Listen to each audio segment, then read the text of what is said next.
Assalamualaikum warahmatullahi wabarakatuh. Perkenalkan, nama saya Ananda Alfat, mahasiswa program studi Pendidikan Jasmani dan Kesehatan, Fakultas Keguruan dan Ilmu Pendidikan, Universitas Sriwijaya. Pada video saya kali ini, saya akan membahas mengenai evaluasi pembelajaran PENJAS, di mana pada video saya kali ini saya diberikan tugas oleh dosen pengampu mata kuliah evaluasi pembelajaran PENJAS, yaitu Bapak Yakrus dan Ibu Desiani, di mana tugas ini diberikan guna memenuhi nilai ujian tengah semester mata kuliah evaluasi pembelajaran PENJAS. Baik, adapun pokok pembahasan yang akan dibahas pada video saya kali ini, yaitu yang pertama, hakikat evaluasi pembelajaran. Yang kedua, prinsip-prinsip evaluasi pembelajaran. Ketiga, fungsi evaluasi pembelajaran. Keempat, kisi-kisi soal. Yang kelima, butiran soal. Yang keenam, taksonomi Bloom dan keterampilan berpikir kritis secara detail. Adapun pokok pembahasan yang pertama, yaitu hakikat evaluasi pembelajaran. Apa sih evaluasi pembelajaran itu? Pasti kalian gak asing dengan kata evaluasi pembelajaran. Nah, evaluasi merupakan proses penilaian pertumbuhan siswa dalam proses belajar mengajar. Setiap siswa mempunyai kemampuan yang bervariasi, dari yang cepat, sedang, hingga yang lambat. Evaluasi dalam pendidikan merupakan salah satu komponen yang tak kalah penting dengan proses pembelajaran. Ketika proses pembelajaran dipandang sebagai proses perubahan tingkah laku siswa, peran evaluasi proses pembelajaran menjadi sangatlah penting. Evaluasi merupakan suatu proses untuk mengumpulkan, menganalisa, dan menginterpretasi informasi untuk mengetahui tingkat pencapaian tujuan pembelajaran yang dilakukan oleh peserta didik. Sistem evaluasi yang baik akan mampu memberikan gambaran tentang kualitas pembelajaran, sehingga pada gilirannya akan mampu membantu pengajar merencanakan strategi pembelajaran. Bagi peserta didik sendiri, sistem evaluasi yang baik akan mampu memberikan motivasi untuk selalu meningkatkan kemampuannya. Kemudian pokok pembahasan yang kedua, yaitu prinsip-prinsip evaluasi pembelajaran. Prinsip-prinsip evaluasi pembelajaran. Yang pertama, yaitu prinsip kontinuitas. Evaluasi dalam pembelajaran bukan hanya dilakukan saat ujian tengah semester ataupun akhir semester saja. Lebih dari itu, jika Bapak atau Ibu guru ingin melihat perubahan nilai dari siswa, haruslah dilakukan secara berkesinambungan. Artinya, sejak dari tahap penyusunan rencana pembelajaran hingga pelaporannya tetap harus dipantau secara berkelanjutan.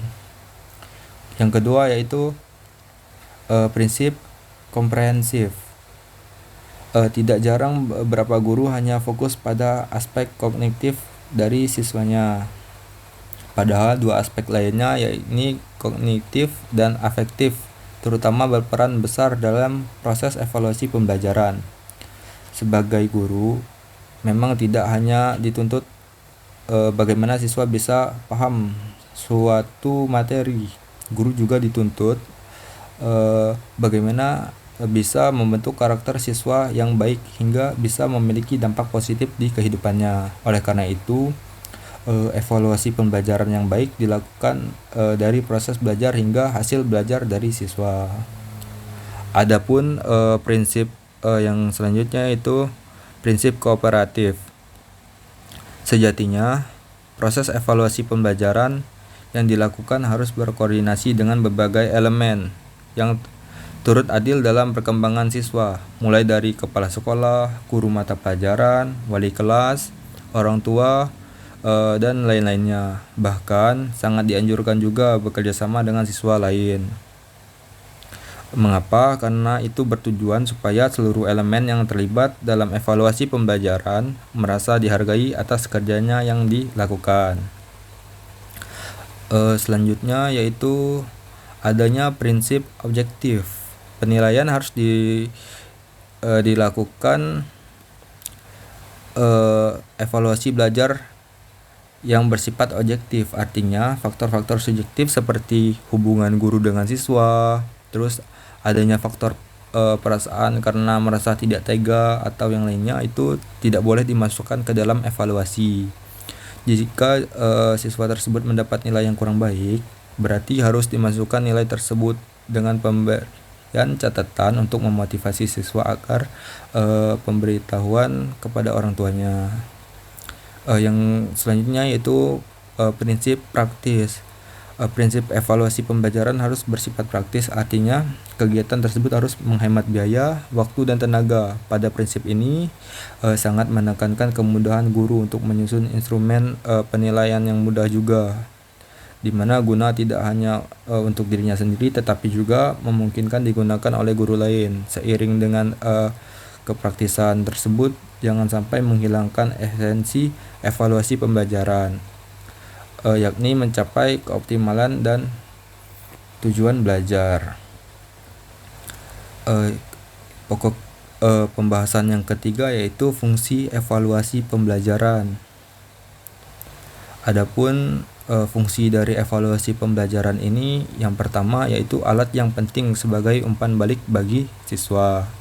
Yang kedua, alat yang penting untuk mengetahui bagaimana ketercapaian siswa dalam menguasai tujuan yang telah ditentukan. Siswa akan mengetahui bagaimana yang perlu dan tidak perlu dipelajari. Kemudian yang ketiga, memberikan informasi untuk mengembangkan program kurikulum.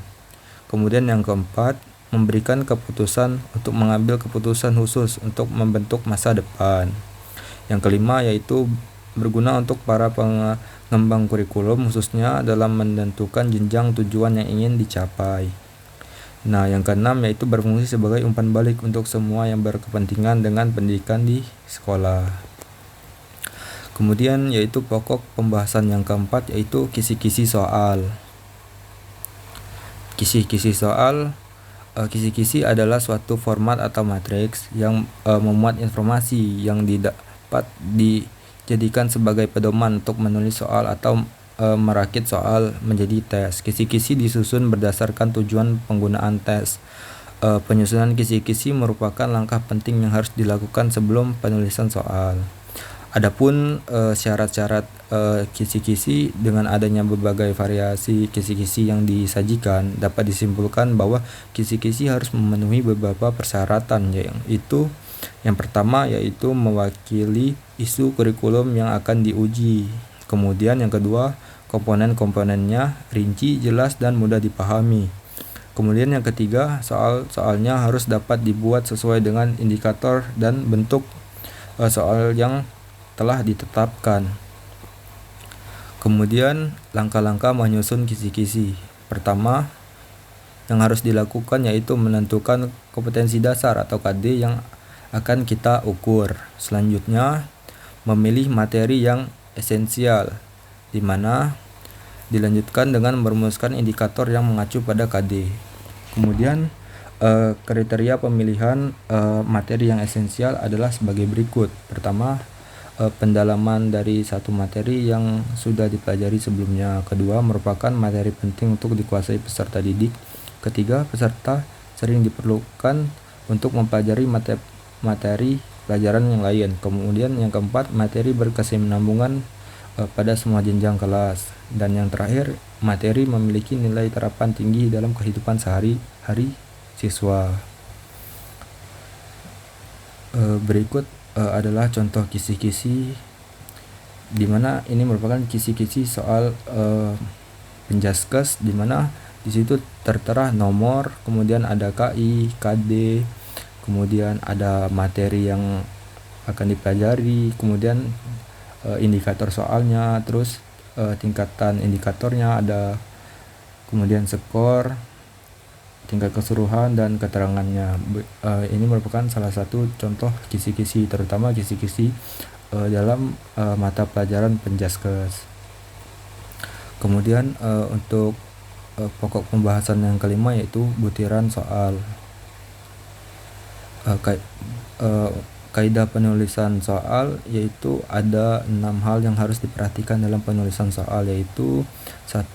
Pengambilan sampel dan pemilihan butiran soal, di mana pemilihan butiran soal dilakukan berdasarkan pentingnya konsep, generalisasi, dalil atau teori yang diuji dalam hubungan dengan peran yang dalam bidang studi tersebut secara keseluruhan.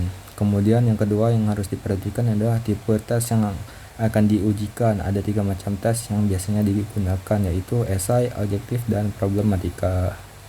Kemudian yang ketiga ada yaitu aspek yang akan diuji. Ada 6 tingkatan kemampuan yang biasanya diuji, yaitu pengetahuan, pemahaman, aplikasi, analisis, sintesis, dan evaluasi, atau yang sering diberi simbol yaitu C1, C2, C3, C4, C5, dan C6.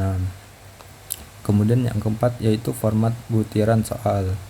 Biasanya ada beberapa format yaitu untuk tes yaitu tes objektif dan tes esai. Kemudian yang kelima yaitu jumlah butiran soal.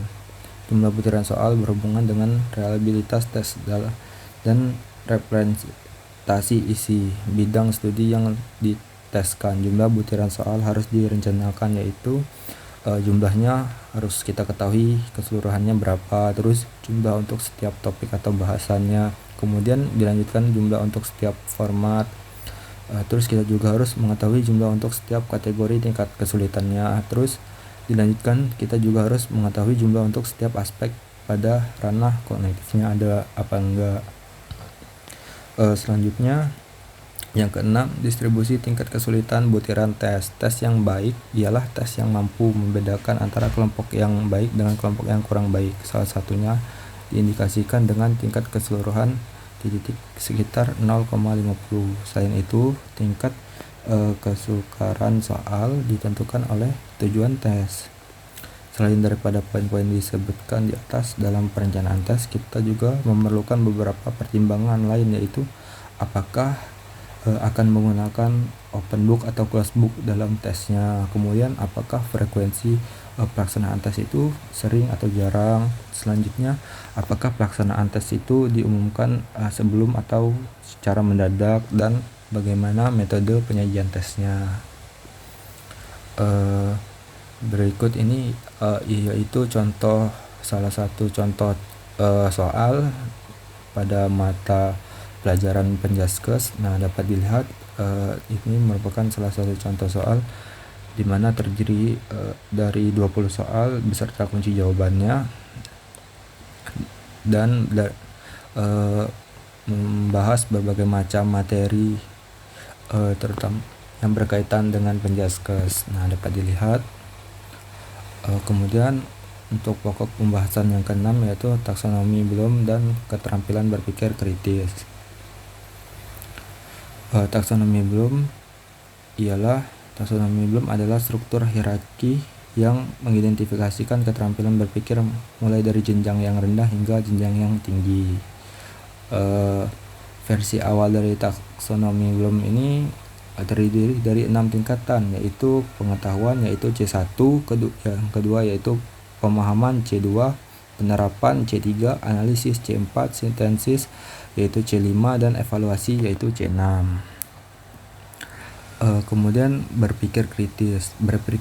Berpikir kritis adalah kemampuan dalam menggunakan nalar pada tingkat tertinggi untuk berpikir secara jelas dan rasional tentang apa yang akan kita kerjakan atau apa yang dipercayai. Konsep dari prinsip dalam berpikir kritis adalah menganalisis, menilai, dan mengembangkan pemikiran. Dengan kata lain, seorang pemikir kritis mampu membuat pemikiran mereka sendiri dalam hal akurasi, presisi, kejelasan, relevansi, kedalaman, signifikasi, logika, dan keadilan. Berikut ada 5 cara untuk meningkatkan pemahaman tentang berpikir kritis. Pertama yang harus kita lakukan yaitu merumuskan masalah dengan jelas dan tepat untuk menemukan masalah yang utama. Yang kedua yaitu kumpulkan dan kita kaji informasi yang relevan. Selanjutnya kita buat kesimpulan dan solusi yang masuk akal, dan juga mengujinya untuk memverifikasi atau memastikan bahwa solusi yang telah kita lakukan itu tepat atau belum. Kemudian yang keempat, tetap membuka pikiran untuk menemukan alternatif solusi yang lainnya. Kemudian yang terakhir, berkomunikasi secara efektif dengan orang lain untuk menemukan solusi dari masalah yang kompleks. Mungkin sekian dan terima kasih dari video yang saya paparkan. Saya akhiri. Assalamualaikum warahmatullahi wabarakatuh.